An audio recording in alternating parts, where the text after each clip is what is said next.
अच्छा, ये क्वेश्चन जितना आपको देखने में ख़तरनाक लग रहा है उतना ख़तरनाक एक्चुअली है नहीं।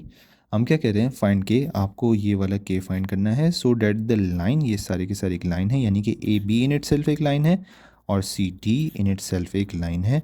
ज्वाइनिंग दीज पॉइंट्स आर, सबसे पहले आपको पैरेलल कह रहे हैं यानी कि एक दूसरे के पैरेलल हैं या फिर परपेंडिकुलर हैं, यानी कि ए बी सी डी, ऐसी कुछ कंडीशन वो आपको कहना चाह रहे हैं। ठीक है, अब आप क्या करोगे, सबसे पहले तो आप स्लोप्स पता करोगे। सही है ना, मैं अप्रोच बता रहा हूँ। ठीक है, स्लोप पता करोगे ए बी सी डी का, फिर क्या होगा, पैरेलल वाली कंडीशन में, परपेंडिकुलर वाली कंडीशन में, दोनों के लिए अलग अलग करके पता कर लोगे। मैंने आपको अप्रोच बताई, आप इसको खुद सॉल्व करने की कोशिश करो। अब हम करते हैं एम ए बी। अगर आपने फॉर्मूला नहीं देखा तो आपको मिल जाएगा कहीं ना कहीं मेरी इसी प्लेलिस्ट के अंदर। ओके, हम सॉल्व करते हैं। -6 - 3 के -7। ठीक है, ये ए बी का फिल वक्त स्लोप आ गया, इसको थोड़ा सा और सिंप्लीफाई कर लो। ठीक है, अब हम क्या करते हैं, एम सी डी, बेसिकली हमें पैरेलल या परपेंडिकुलर नहीं प्रूव करना, हमें के पता करना है, वो तो बात की बात है, parallel perpendicular. M C D पता करते हैं। ठीक है, सी मेरे वंस, डी मेरे टूज बनाएगा। सो हम यहाँ पर पुट करते हैं 4 - 5 ओवर -6 -4, 4 - 5 -1। ओके, सो ये प्लस हो जाएगा, -6 + 4 कितना आता है, -2, ये कैंसिल, 1/2। ठीक है, सो अब हम क्या करना चाहेंगे, अब जाहिर बात है हम क्या करेंगे, इसको पैरेलल वाली कंडीशन में सबसे पहले प्रूफ करते हैं।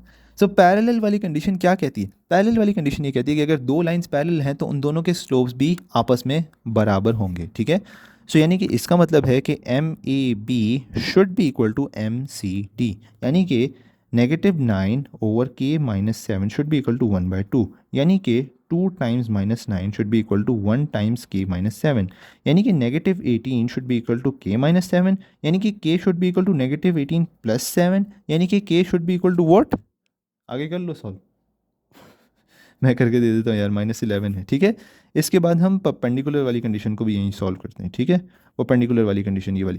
ठीक है, परपेंडिकुलर वाली कंडीशन क्या कहती है कि अगर दो लाइंस एक दूसरे के परपेंडिकुलर हैं तो उन दोनों के जो स्लोप्स होंगे वो एक दूसरे के negative reciprocals of each other होंगे। ठीक है, सो हम इनको पुट करते हैं। सो मेरा स्लोप क्या है, यानी कि एम ए बी का जो स्लोप होगा वो नेगेटिव रेसिप्रोकल होगा एम सी डी का, और ये दूसरी तरफ भी चल जाएगा, यानी कि एम सी डी का स्लोप नेगेटिव रेसिप्रोकल होगा एम ए बी का।